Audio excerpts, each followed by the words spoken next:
Okay. So I hope more people will show up, and I hope we'll figure out what Terry's problem is. But we'll progress as best we can here.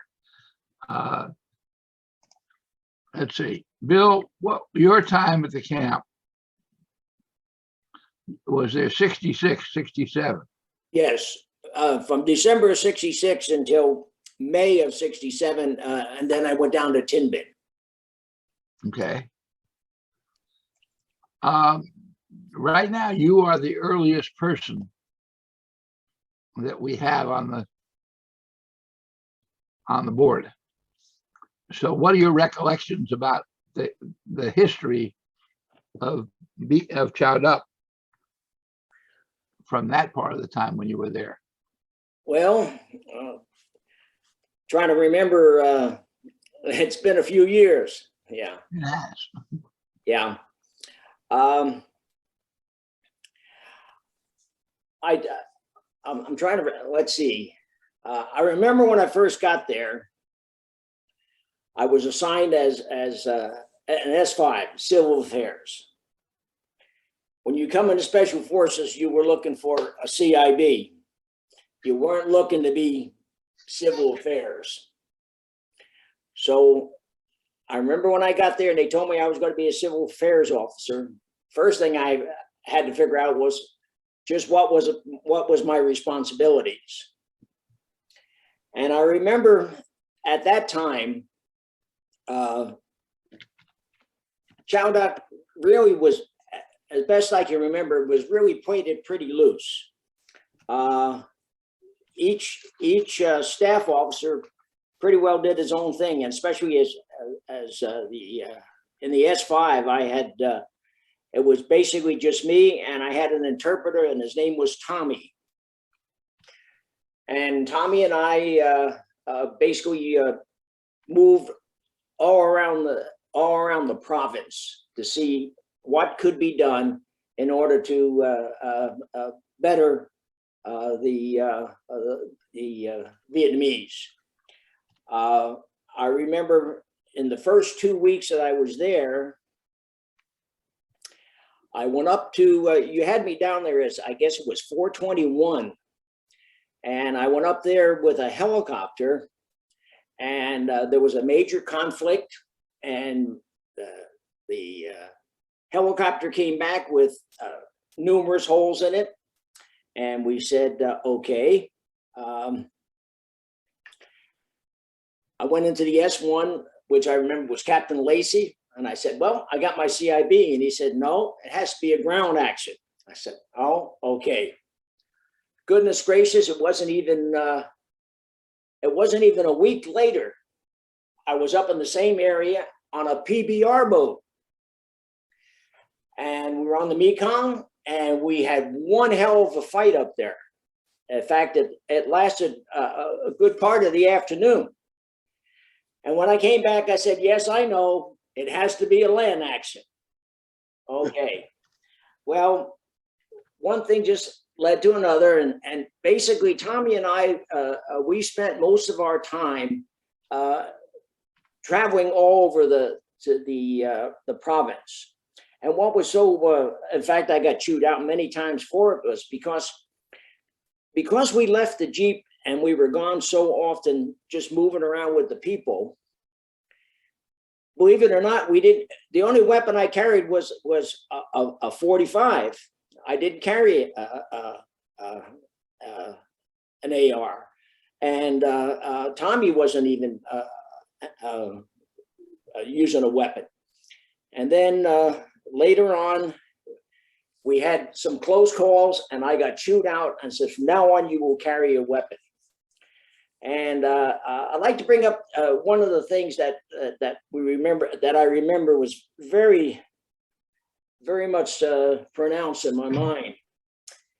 Tommy and I were coming back from Chi Lang area, and we were moving up to Chao Doc. And we came over the hill, and I quickly pulled on the side, because out in an open, moving in our direction, was about a platoon of VC. Approximately, I'm saying well over 40. 40, 43, 45, somewhere in that category. And we moved. So we had a PRC radio, and we called. We didn't have a cheap radio, but we called with on the radio, and couldn't get anybody. And suddenly, someone came on my net and said, "We have helicopter support." I said, "Oh, okay. What do you got?" They said, "We have Cobras." Well, this was 1967. I said, "What the hell is a Cobra?" I had no idea. And I'll tell you how this worked out. Charlie was so used to helicopters that when they were, they knew that the gunships fired from the side. So as long as a helicopter was coming at them, they knew they couldn't be shot. And they would just put up a hail of bullets. Well, the thing that was so interesting about that was, like I say, these were Cobras. And the first one came into me to pass at them, and they were all standing up there firing straight up in the air.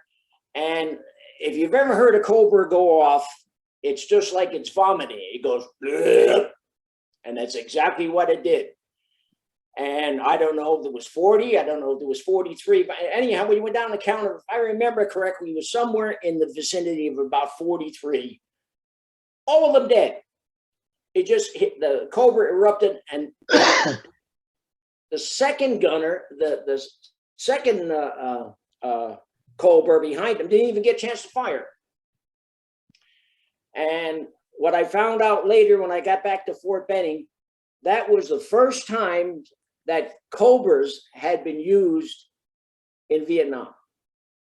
That was their first recorded incident.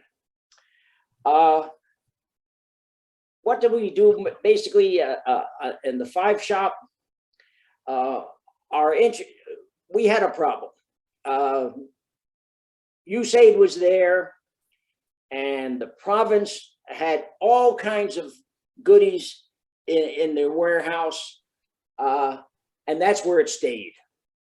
The province chief felt rich when he was able to say, "Look at all the stuff I have in my warehouse," but we couldn't get it on out to the folks. So there were 2 types of folks in Chao Doc.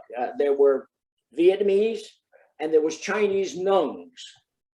Now the Nungs were folks that had not Chungs. They Chinese. They were. Now let's see if I get the right pronunciation. They were Chungs, and they came from India.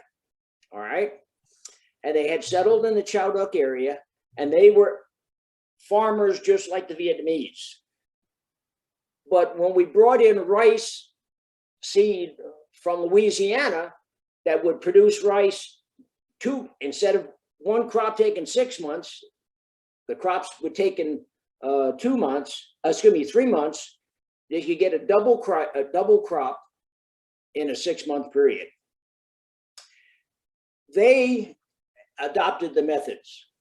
Vietnamese, they were not interested. The other thing that I remember while up there, there were several things that I was involved in. One, we had there was an orphanage that was in Chao Doc, and the B team supported that. But we turned around and we put in basically a chicken reproduction area in which we had those chickens that were raised to eat, chickens that were raised to lay eggs, and chickens that were raised for what the heck was it? Basically for just reproduction. And the Vietnamese, we had all kinds of bulgur wheat, as you all probably remember. Vietnamese wouldn't handle that. They wouldn't handle the bulgur wheat. They didn't like the dehydrated milk, but it was great for the pigs, and it was great for chickens. So we did that, and let's see what else we had. We also had brought in 20 registered Yorkshire, had them flown in from the States, and put them out into the area for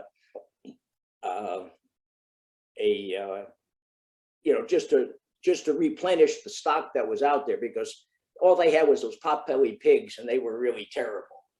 So we did that. What else do I remember? Well, there was a number of different conflicts that went on. We had the only thing that happened when I was at the B team that I remember being involved in. My daughter was born the 22nd of March. And you say, why is this important? Well, my daughter was born 22nd March. I got a message from the Red Cross saying, gee, I was a father again. Okay, well, great. On the 27th of March, actually the 26th, I went down to Tin Bin with Jerry Burchett and Steve. You told me he left in December. Well, this was in Easter, which was the 27th of March, and I went down as a 5. And I tell you, that was my first massive operation, in that it was 4 companies going into the attack. I hadn't ever had any contact with 1 company, 2 companies. There's 4 companies, and we were going up to Chilang. And I remember going up that. We started out at about Chuk, and we went around and went up between Nui Kai and Nui Koto, and with Jerry Burchett and the Tin Bin team. And one of the individuals, CIDG, got wounded. I pulled the bullet out of his foot. It was a spent bullet that had penetrated the callus and his foot, and it was between it. And I literally grabbed the bullet and pulled it out, handed it to him, and he smiled. Well, that was the contact in which Jerry Burchett called for a medevac, and it was Easter, and he couldn't get one. And finally, a chaplain that had stopped at Chilang came in, and with his helicopter. And when he did, the Tin Bin team lost the team sergeant and 2 other members of the team getting shot trying to evac this guy that had the spent bullet. And when I came back, of course, I relayed all this to, at that time, I guess it was a Major Timmy, was up at the B team, told him what had happened, and gave her my consternation about the whole thing and the fact that 3 people had gotten badly wounded. The helicopter picked up and went on, put himself between the fire and the light in order to save those folks. And that was it. But there is one guy that's missing here. I looked at the roster that you have, and we had a lieutenant colonel by the name of Smith, and not being derogatory, but he was called Bourbon Bill Smith because he liked to enjoy his bourbon. And he was down on the B team, and I didn't see him on your roster at all. The one I've got a William F. Smith from Yes. August of '67. From when? And prior to him was a Daniel Smith as the XOs. No, this was William Smith, and like I say, he was a lieutenant colonel, and he had been in Toltz, and we all knew him from Toltz. And of course, when he came over to, we all knew him when he got there. And the only other thing I remember about the B team that I think that you might want to know was that the B team was attacked. I was down at Tin Bin, and the B team was attacked, and we went up there to relieve the B team early in the morning. They were still under attack. And we came in, and we were a relief unit at a Tin Bin. And the thing that I remember about that was that once again, Bourbon Bill was there because all the folks that were up defending the attack, a lot of the guys, they got out of bed, and they were all sleeping in black pajamas. And he made them go up and get out of their black pajamas and put on a uniform to come down so that they wouldn't get shot. I don't know if that's helped you any. Well, I think it's the same Smith. He was both the XO and the CO, but it looks like he was there very late, actually when you had already left the camp. Yeah. On your tour. Mm-hmm. And I'm not sure how to break down his dates between being XO and CO, because I've got another Smith, Daniel Smith, who was there. No, this is Bill. Yeah. So he's there. He's listed under XOs. I'm pretty sure he's the same one. Yeah. And later he went on to FOB1. Now you went on to 423 afterward. You weren't assigned to Tin Bin. You were just sort of out there. Is that correct? When for Easter, for that attack? Yeah, for Easter morning, I was just out there. They sent me out, and I was to help them in the assault, but I was just from the B team. All right, but then after you left the B team, you went to B2 423, and that was your assignment for the rest of the tour to CO there. That's correct. Yes. Okay. All right, that's good. And probably the only other thing that I remember was that when I was the 5, that the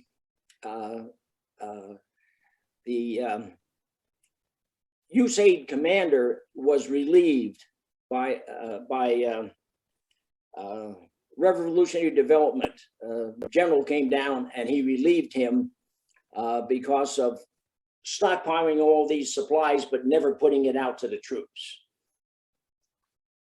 Well, that tended to be a problem when I was the S5 up in Pleiku, and one of the things I did up there was I set up an experimental farm so that we could warehouse all the things that people wanted. Yeah. Because if I waited for Saigon to deliver a pig, the guy who knew how to take care of pigs would have de-roasted by the time the pig arrived. Yeah. But so I was able to give them instant resupply, and I had my supply channels were good to get replenishment. Mm-hmm. Terry, can you hear us now? Yeah, I'm on now. Good, very good. Congratulations. Thank you. I think the next one who shows up from the people here is Slurp. You were there for a short period of time before August of 67. What brought you to the team besides the fact that you were a supernumerary everywhere else? All right. Well, I was down at A421 prior to that. Now, Terry, I'll come back to you, Terry. Slurp, I'm sorry. I thought you were talking to me. Here's the next one here. Okay. Slurp. Yeah. You were there for a month in July of 67. Correct. Okay. Aside from the fact that they didn't have any other place to put you, and they kept switching you around for different MOSs, what do you recall from that month at the camp? Well, I went up there as a radio operator because when we closed down Vinja and turned it over to the LLDB, that's when they sent our entire team to various places. I went up to Chao Doc along with Smitty, the radio supervisor from Vinja. I've been cross-trained in radio operations very well down in Vinja because Smitty and I were the only quote unquote radio operators, and he was our scrounger, so he was gone all the time. So I ended up as a radio operator down there on an almost full-time basis. And that's how I ended up becoming a radio operator at Chao Doc when we closed down. And I was totally bored at Chao Doc. It drove me nuts. Sitting in that cavern with all the radio gear at various hours of the day. So I begged Tomlinson, Lieutenant Tomlinson at Baswai to please get me there. So sure enough, on August 1st, I was assigned to Baswai for the last month before my DEROS. And I just remember, I don't remember much from Chao Doc, just that I was extremely bored, spent a lot of time in the bar. And we had this contest that we used to have where the person that rolled a certain, what was it, the 11th 11 or whatever in a dice game, drank what the person before him ordered, and it could be anything from behind the bar. So what it usually ended up entailing was when you won with that one dice roll, you were gone because what you had to drink was really strong. And also the volleyball games, which was Vietnam guerrilla warfare volleyball, where there were no holds barred. And that's pretty much what I remember from Chao Doc. Was that a U.S. volleyball league, or was it U.S. versus LLDB? No, it was all U.S. In fact, I think it was enlisted against officers.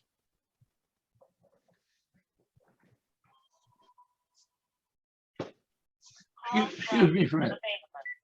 Hello? Yes. Hold on a minute. Dick, why don't you keep the conversation going? Me? Okay. Nesbitt, what have you got to say? All right. Yeah, I was down at Baswai before coming up as the S1 at Chao Doc.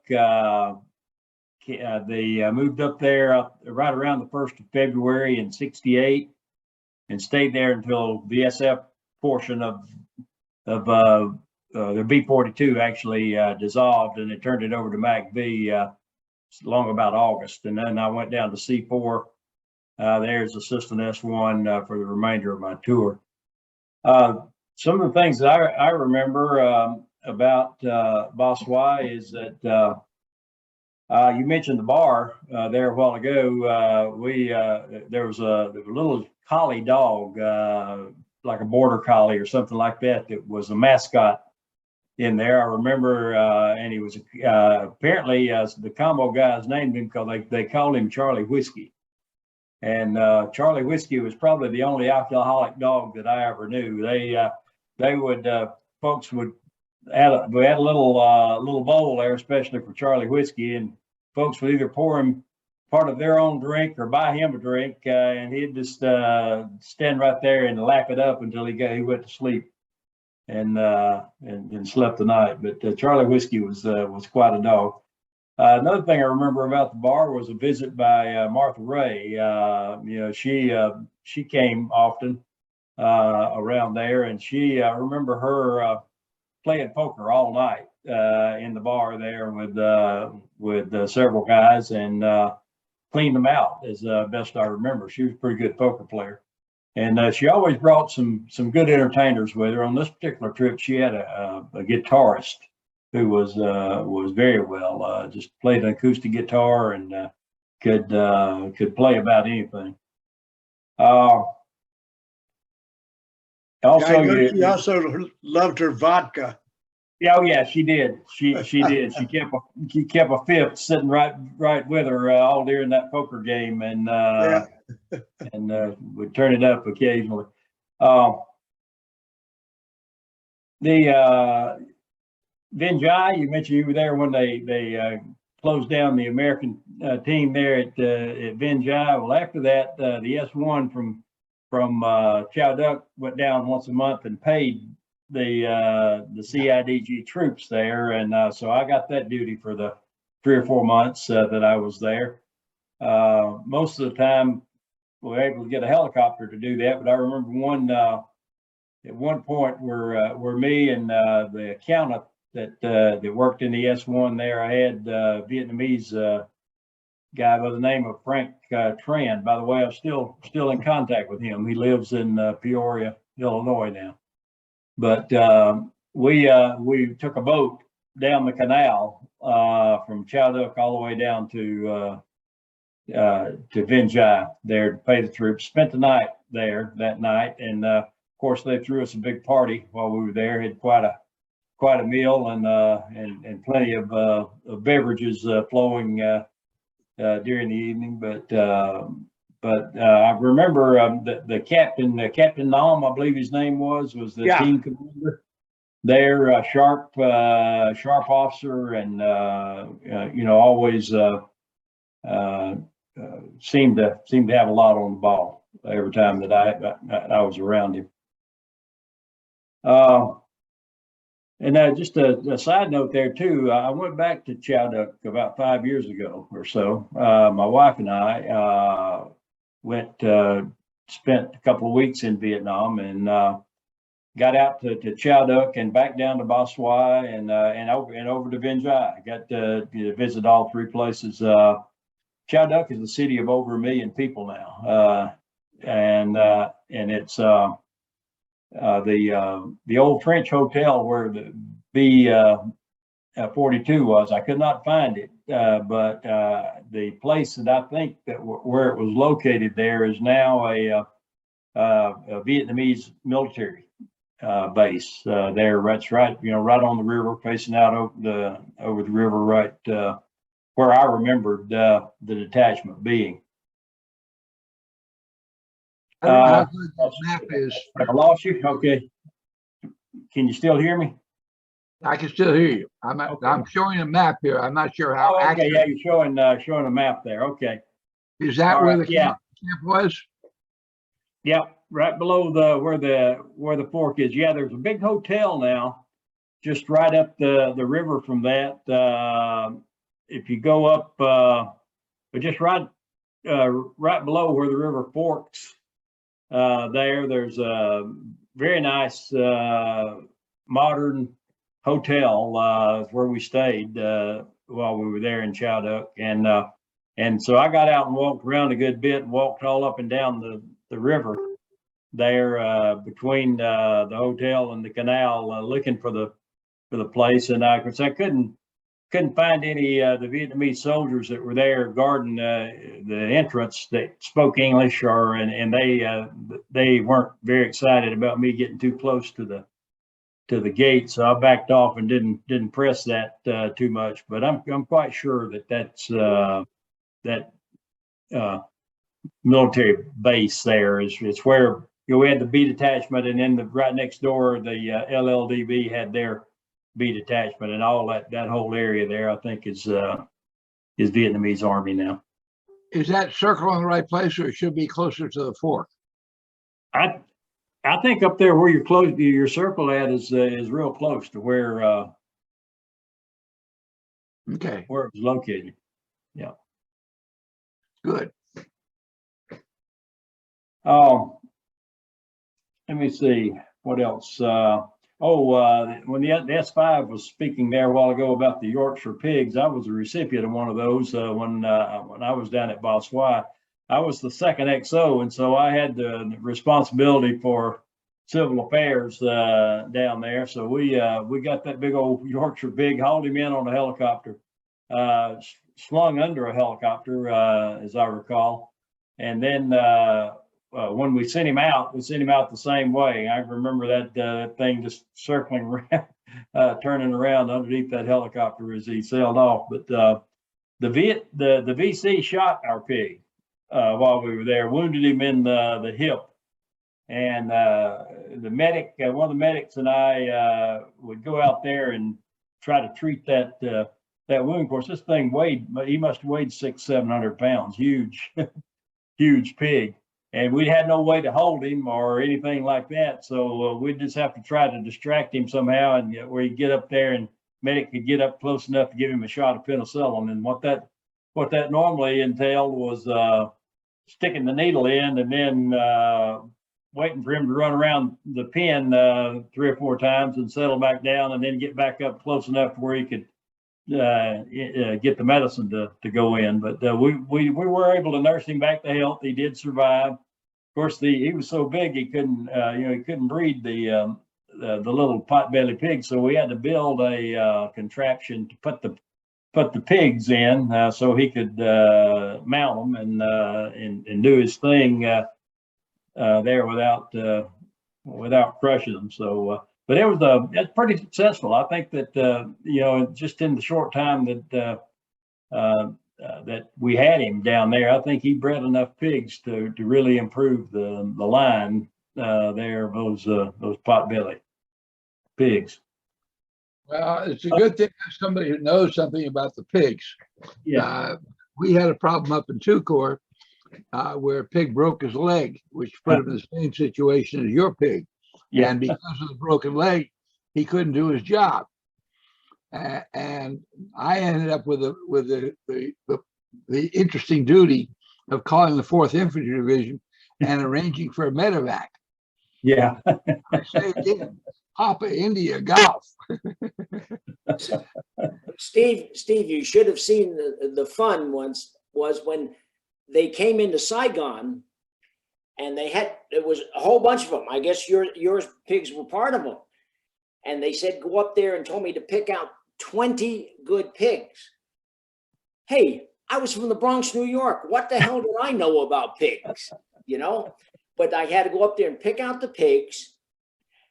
But the fun was, I got them on an Air Force airplane to fly down to Tin Bin, or down to Chao Doc, actually. And the loadmaster said, you're not bringing those pigs on board, because they weren't in cages. They were simply loose. But we herded them onto the thing, and then he wanted me to clean the aircraft after we got them off. I said, I've got time to do that, But, you talked about giving them a shot of penicillin. The medic and I had to give them all a shot of penicillin so that they didn't get pneumonia from being transported. And it was interesting. But you're the first person that I ever heard that the VC actually shot a pig. Yeah. They wouldn't hurt the pigs because the people wouldn't support them. Yeah. Yeah. Well, Well, I assume it was VC. Somebody did it in the night.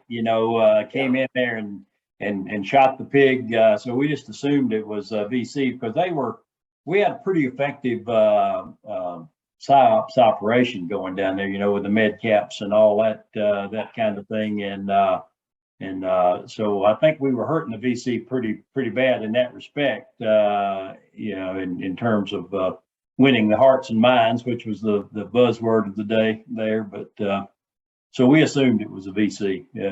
May not have been. it was a VC pig. Yeah. Did anybody know Drew Dix? Yes. When you were assigned to Chao Doc, he's a Medal of Honor recipient. He was there. He and I were there at the same time. I was still down at the 8 detachment during Tet of '68, but Drew got the Medal of Honor because of his actions during Tet there in '68, and I had the opportunity to interact with him several times while I was there. And when before I retired, I had a career in the National Guard after I came back off active duty, and ended up as the Adjutant General of Georgia. And I was at a meeting out at Northern Command in down in Colorado, Peterson Air Force Base there. And the guest speaker at our formal function there while I was there was Drew Dix. And so I got to kind of reunite with him, and we had the opportunity to talk for a good little bit. And just he at that time was still doing well, and he had some kind of a program going where he lived down in southern Colorado there, and I don't remember exactly what it was, but it was a charitable organization of some type that he was very involved with and ran, I think, down there. But I guess that's about what I remember from Chao Doc. Well, I usually am able to get hold of Drew, but for some reason his emails didn't work in the last week, and both the foundation email and his own personal email didn't get me where I wanted to go. I sent a message to his son, and I didn't hear anything back from him. Yeah. The SF convention in Colorado is supposed to feature Medal of Honor recipients, and Roger Donlin is one of the people who'll be out there. And I would presume that if Drew still has health, he will make it there. But I was just surprised not to hear from him. Yeah. He was assigned to this team briefly, I believe, and then he was sent out to join and take over the PRU unit in Kowloon, which was another city on the Mekong, a little further over or further up, I guess. And he had been out of the camp during the Tet with his PRU unit, and they came back into Kowloon and basically rescued the entire city because there was nobody who was acting to defend it. Now, you and Mike were both in Chao Doc during the Tet Offensive in 1968. What observations did you have from '68, and what was the Tet Offensive in Chao Doc? Well, actually, I was still down at Boswai during Tet '68. I didn't get up there until after Tet. Okay. Came up in February. So all the accounts I would have would be secondhand because I wasn't actually in the city during Tet. Let's see what Mike's got to say. Yeah, this is Mike. Yeah, we kind of hunkered down on the Tet Offensive. A lot of the town burned. It was kind of messy. We had a little bit of support come in to calm things down. And also the comments on Drew Dix.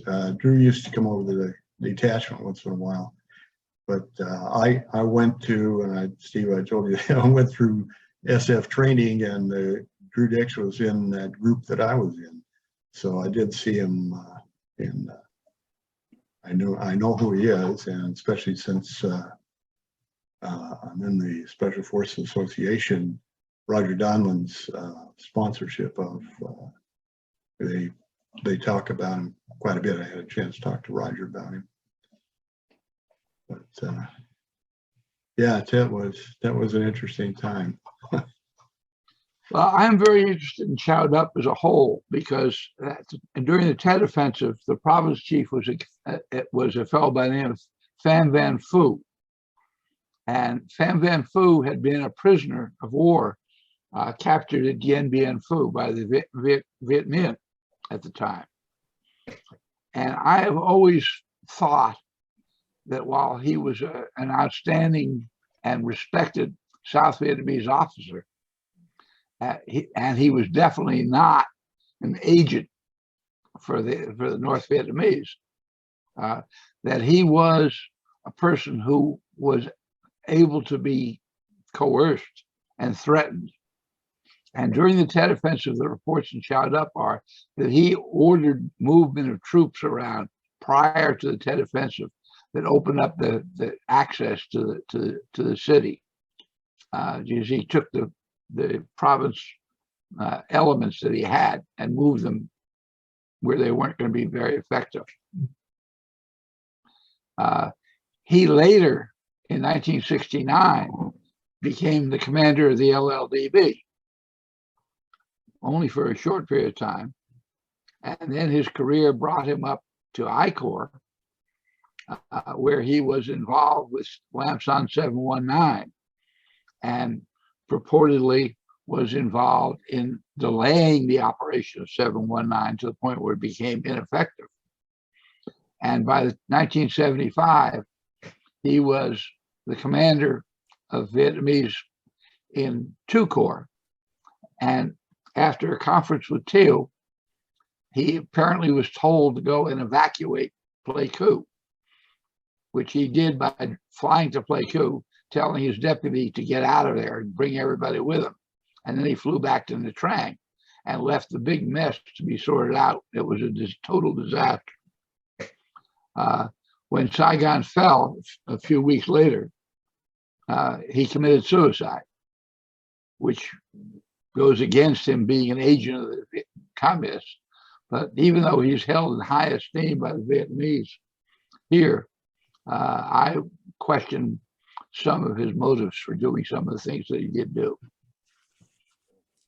So, the guy who followed him, probably you guys didn't have much contact, was a fellow by the name of Win Hu Han. And that became the 44th Special Tactical Zone. And the 44th Special Win Hu Han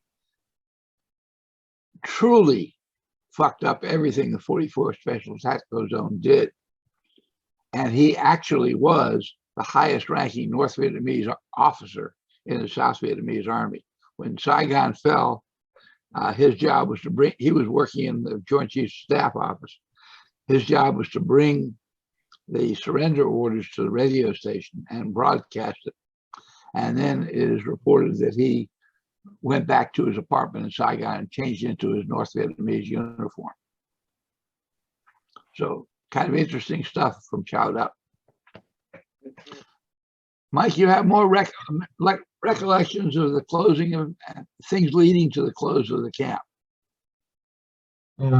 Well, like I say, I think I was there when they were closing the camp down. Steve, it sounds to me, just a question here on what you're collecting. You're trying to get the dates and everything correct. I can research that and I'll probably send you an email with some names and dates, just so you have the right dates and the right people. If you want me, I can just give you a brief overview of my time over in Vietnam. Please do so. Okay. When I got there, I mean, you couldn't find anybody any greener. And I went to Nha Trang and told the guy, well, send me where you need me. And he said, well, I got a place down in Fort Corps. And so I made my way to Can Tho, and then I was in a deuce and a half with a staff sergeant. Well, I'll probably get the first name wrong, but the last name I know. It's Sergeant Cowan. And he was my mentor, and he oversaw the radio group there in Chao Doc. And I remember driving in and seeing a lot of barbed wire, no sandbags at all. And they said, oh, you don't need, we've never had a problem with that. 2 weeks later, they got hit for the first time. Got holes in the hotel. We actually lost a guy and had a couple people that were wounded. And those sandbags were, somebody's not there. And those sandbags went up all around the front. I spent a good year there and went through a lot of things. Tet, we got hit a few more times, a few more holes in the building. Made it out to Tin Bin, made it out to some of the other teams. Once in a while we'd go out and be in support of an ambush. but 24/7 on that radio, and shared it with, sometimes there were 3 of us, sometimes there were 2 of us, but we always had it covered. And Sergeant Cowan was there, I would think about half a year, and then he went down back to C4. How are you spelling the name? Cowan is C-O-W-A-N. Okay. And his first name was Bartolomus.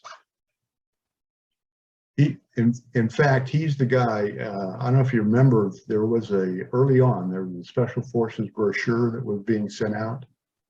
He was one of the guys on that brochure. And some of the stories he told me, he was up in Laos, got run out of there. He was had been in some hot situations, but I thought a lot of him, and he sure helped me. A good man.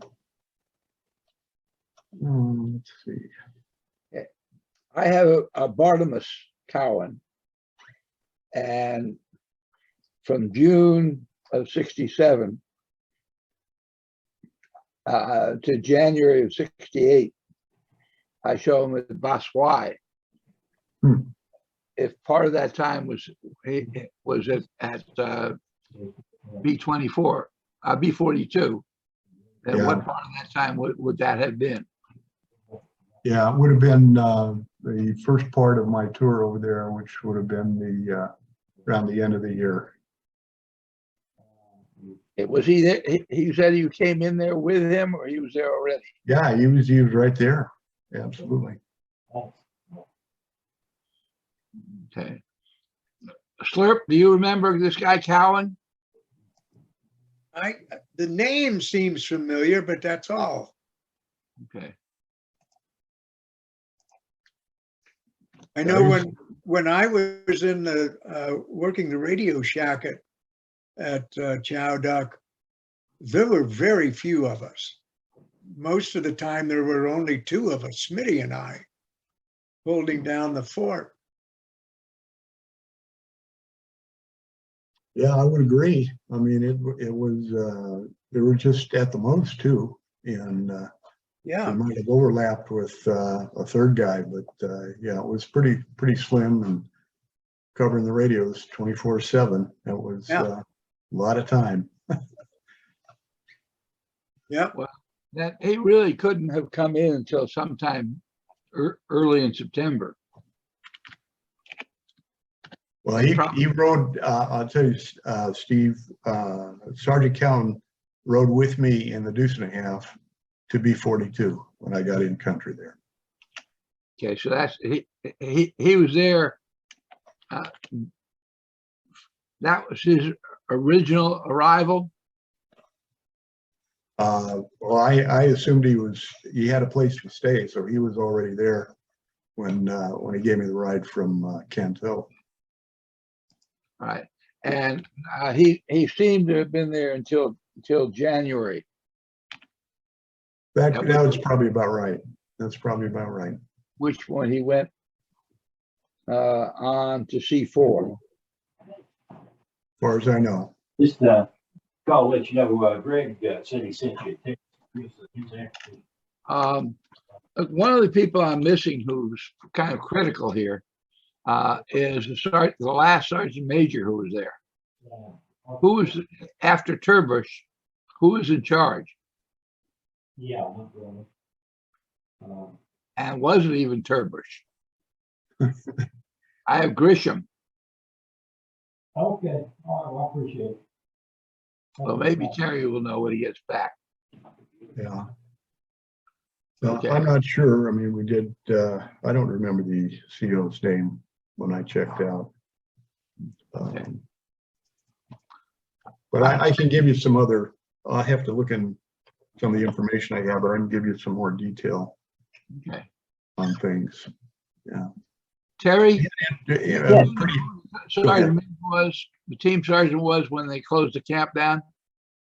Yeah, I actually left, they were in the process of getting ready to close it down, but I left before, the final group moved out and went on up to Canto to C4, because apparently they needed, the S1 had already rotated out up there, and there was only one officer in the shop, and so they wanted me down there pretty bad. So I left before it actually closed down.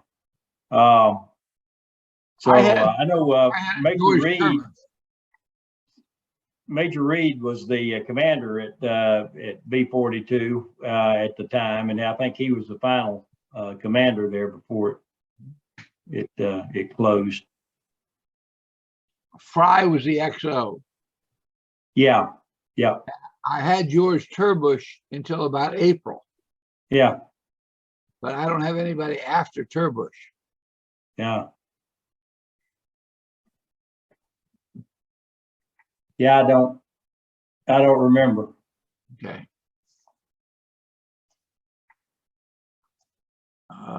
Yeah, Reed was a good guy. He big African American officer, super guy. He last account I had of him, he went back to Fort Bragg, and I think he went to something called like the Airborne Electronics Board or something like that. I don't remember what all it was. It's one of those developmental things where they were trying to develop stuff, for the Army, particularly Special Forces. And then he retired. He came to C4 and was the XO at C4. And I think he was promoted to Lieutenant Colonel sometime after that, before he retired, and then retired back at Fort Bragg and worked at that same place that he had been assigned to there as civilian for several years. And then I'd gotten word several years back that he had passed away. But super guy.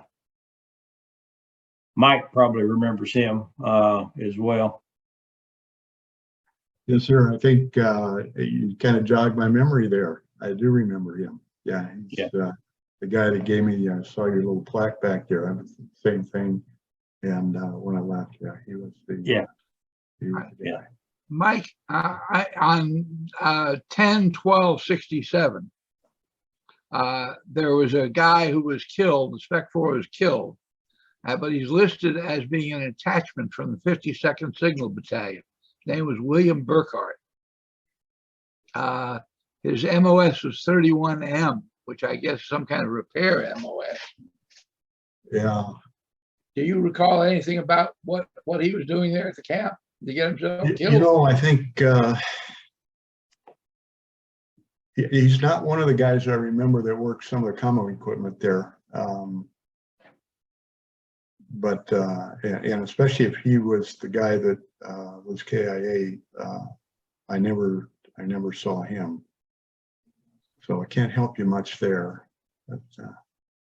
But that 10/12/67, does that ring a bell as far as being something action happening on that date? Yeah, it had to be. I got there. Yeah, let's see. Yeah, I got there in late summer '67, and like I say, I was only there about 2 weeks, and then the alarm went off, and all hell broke loose. So, is that what you were looking for? The kind of the time of the action? So it sounds like that was probably the time. He was the only person that I have listed as having been killed there on that date. And there is no prior or later person with that MOS that was there. So I was curious as what the hell he was repairing. Yeah, we had a rack of crypto stuff, and we had some guys that were wearing special forces outfits, but they had not gone through special forces training. That was that communications group I think you were talking about. But one of the guys I knew very well, his name was Jim Hall, and I couldn't find him anywhere on the information you have. but he and I spent just about the entire year there. But he didn't work the radio stuff. He had this special communications gear. Hall, Hall. Yes, that's correct. He doesn't really show up anywhere. I've got a Captain Hall that was there in '65, but not prior to that. Yeah, Jim was not from the Special Forces group. He's a good guy. I got together with him a couple times after we got out. He became a policeman in San Francisco. Moved around a couple of times to Redwood City. So he was a good guy. I always thought he loved being there. I always thought he was going to figure out some way to get back, which he may have, but he did have a family. James B. Hall was a 72 B4S and Signal Company at that time. So I'm pretty sure he was down there at Chao Doc. Yeah, that could have been the guy. But we called him James. So if you got a James Hall, it's probably the guy. Let's see. I think he ended up in Gastonia, North Carolina. Wow. Looks that way. Let's see if it's the same guy here. No, that's not the same guy.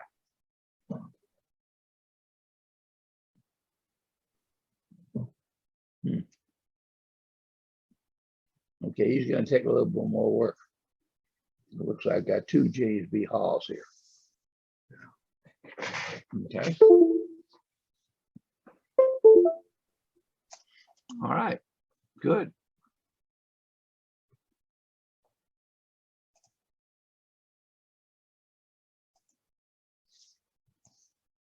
Hey, any other observations?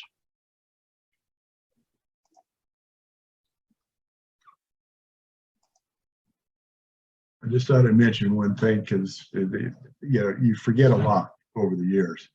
But I do remember one afternoon sitting there and hearing like a howitzer 105 or 155 just screamed over our team and landed in the marketplace in Chao Doc. And it was from Tin Bin. They had a little problem up there, especially direction. But Tin Bin to Chao Doc was a long way. Well, I'm just saying, I don't know where it came from, but it sure caused a big uproar. But if it was, mortar's not going to have the range to do that. No. Yeah. It might have come out of Chilang. I mean, Chilang had the big guns. Tin Bin only had mortars. Okay, wouldn't have been Tin Bin. No. We were just kind of guessing, but it was a pretty nice size artillery shell to whistle over you and made a big lot of noise. Yeah. All right, look, let me mention a few things here. Yeah.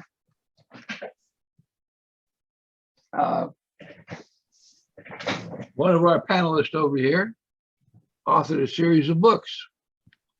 This is Dick James over there. He's got a set of 4 books. It's available from Amazon. The three book has a lot on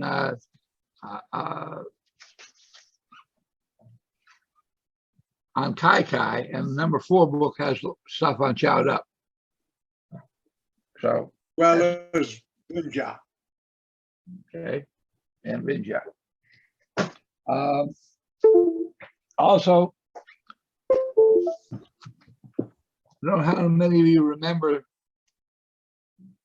the Green Beret magazines, but I've republished those as a set of all 52 magazines, indexed up the wazoo here, so you can find lots of things inside here easily.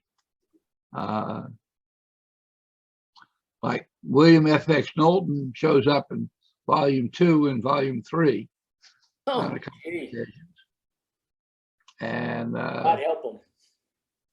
those are probably awards. You got one of which I think is the Silver Star. I'll talk to you about on the next program coming up. Oh, And so there's quite a few here, things here that's of interest. Plus the fact that basically is a yearbook of our time in Vietnam. And it's kind of like having a high school yearbook. You want to have it. So I recommend this to you, and anybody who has it can probably say the same. And then one last advertisement.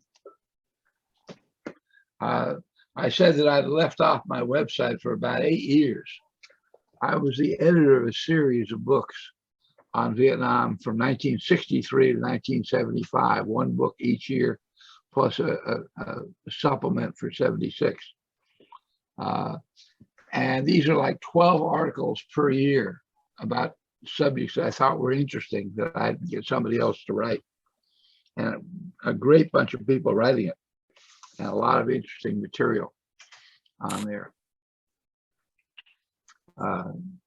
So I point you to in those directions for different things. As I said, this is a very small group. The number of invitations I sent out were closer to 10, and some of them bounced back. Whereas for B43, I had over 50 email addresses to reach people. One of the reasons I suspect is because the camp closing in June or July of '68 meant that all the younger people that were at the other camps did not go, were not available to fill that roster out because there was nobody there from '68, '69, '70. So that's why the numbers were small. But it still was surprising because I have A teams with far more people on it. The B22 Boss Y has got about 35 people I sent emails to. And compared to a B team, it just shouldn't be that way, but it was. So anyway, that's all the excitement I can stand, I suppose. The SF convention in Colorado Springs this year, in case you needed to know about that. If there are any other questions? well, I got a question for Terry. Like I say, the interpreter I had, his name was Tommy, and he basically worked out of the one shop. Was he still there when you were the one? Yeah, I remember Tommy. He was still there when I was there and when I left. And I think it's most of the interpreters and most all of the Vietnamese civilians that worked there at the B detachment stayed on with the MACV folks, I think, after B42 left. I'm still in contact with two of them. One I mentioned earlier, Frank Tran, who handled all of the money, keeping track of the money stuff for us there. And then the sort of the lead interpreter in the S1 shop there, Jimmy Fawn. And Jimmy, I live in Georgia, North Georgia now. Jimmy lives down just north of Atlanta. So I'm in contact with him pretty often. Of course, they're like all the rest of us getting old now and don't get out much. So I don't see them very often, but I still do talk to Jimmy and Frank pretty regularly. Well, I'm sorry I didn't ask you to invite them to the meeting. Yeah. We've had a couple of occasions where, like for last week, we had a camp where the nurse from the camp who had been there for the entire history. Yeah. She was there. Yeah. And he was a good addition to what we had. And then in an earlier camp, locked in, a fellow who I knew here in Houston was one of the CIDG at the camp. Yeah. Actually, he was more of an interpreter, very young at the time, but he spanned longer than any of the SF people at the camp. Right. Yeah, any of these guys probably could fill in a lot of holes for you because they, like you said, they were there for the duration, most of them. And, we rotated out on at least not more than a year at a time at any one spot. So, yeah, probably wouldn't be a bad idea to get a hold of some of those guys and talk to them. Well, let me tell you that I'm in the process of going through this whole system. I've got about another 2 months left of a year-long project to go through every camp. But the email list that you have, as small as it may be, on the emails I send out, has all the names and addresses of all the people that I know about. And Zoom will allow you to have a 40-minute session for free.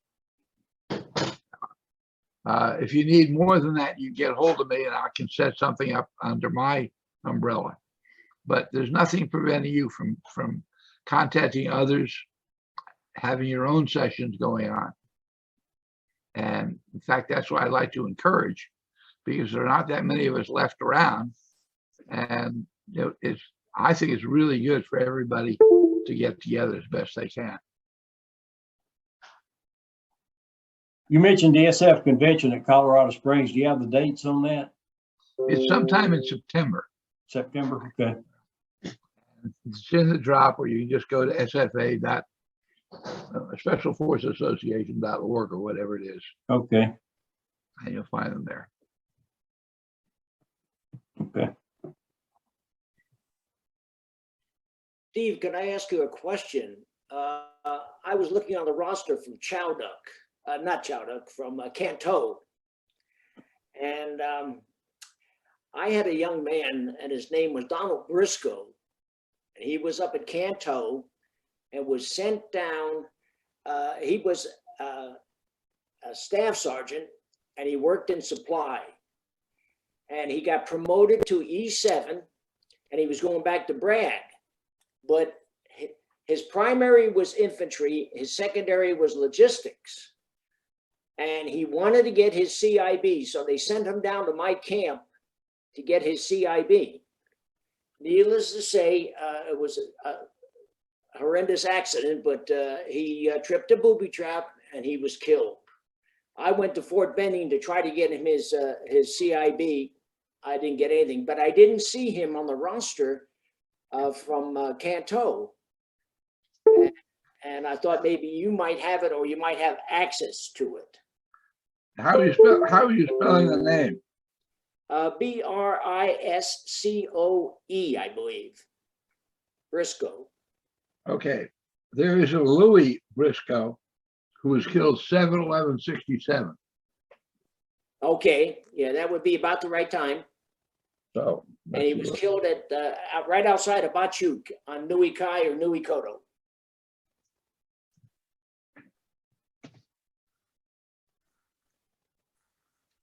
Yeah.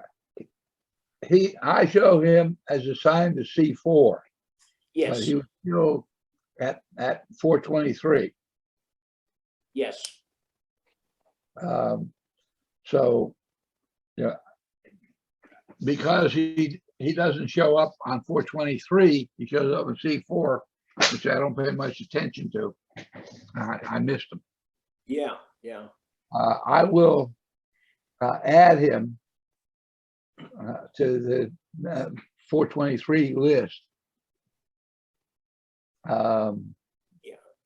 He came down for a month just to get his CIB so he could go back to the States and go back to Bragg with his badge.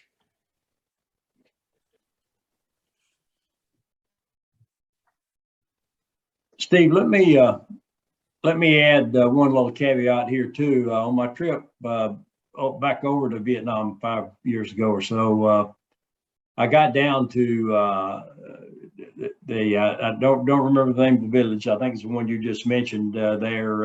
It was right on the I guess the the eastern side of Nui Jai, Yes. in Gotcha. between Nui Jai and Nui Kota. But they have a war memorial there now that is like a museum, and it would actually rival some of the sites we have here in the U.S., like for Civil War actions and that kind of thing. And they do tours there. They've got a museum.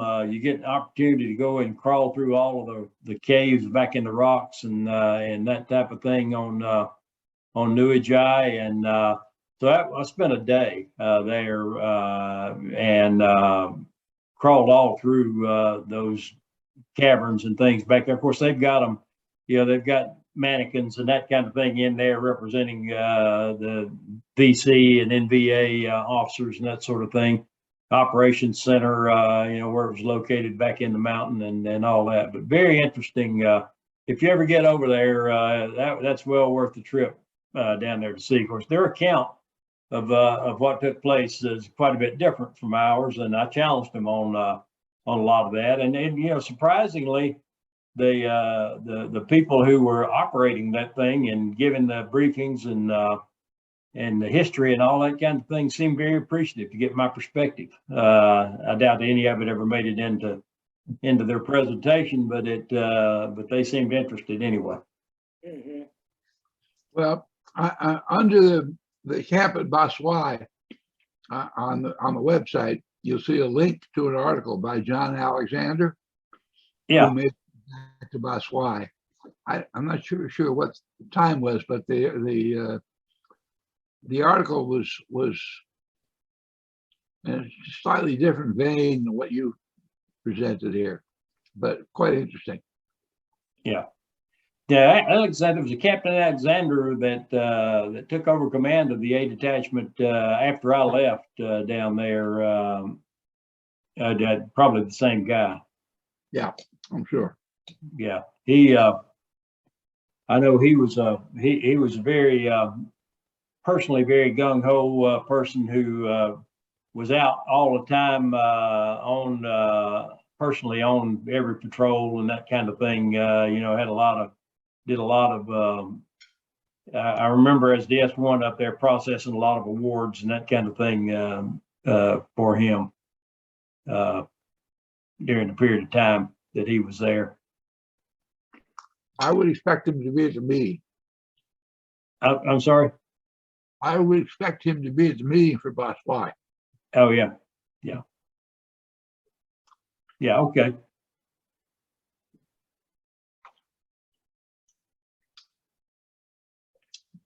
Gary, I think I'd like to go down there and see that museum and go see some of those bunkers and stuff, because I kept trying to get into them. Right. Oh, yeah. But could never visit them when I wanted to. Yeah. Yeah, I could, as I remember when I was there, we owned the bottom of the mountain and we owned the top of the mountain, but VC had everything in between. Yeah. And I could see why after touring that. I mean, it was some fortress in there with those big rocks and the caverns and all of that. We used to visit them with Willie Peter. That was the only way to get in there. Oh yeah, yeah.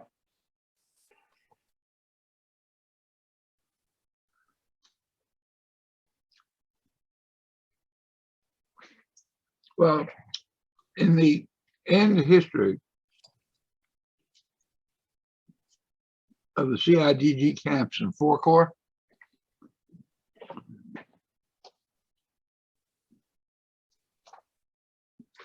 all of the camps that were needed were turned over to as border ranger battalions.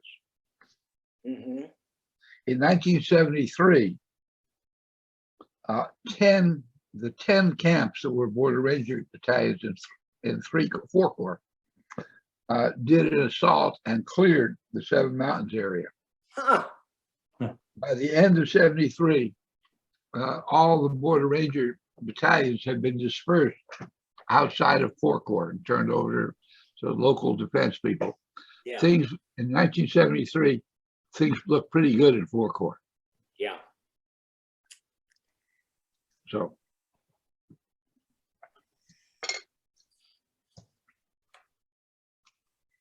Well, I'm going to turn off the recording. But we're welcome to stay here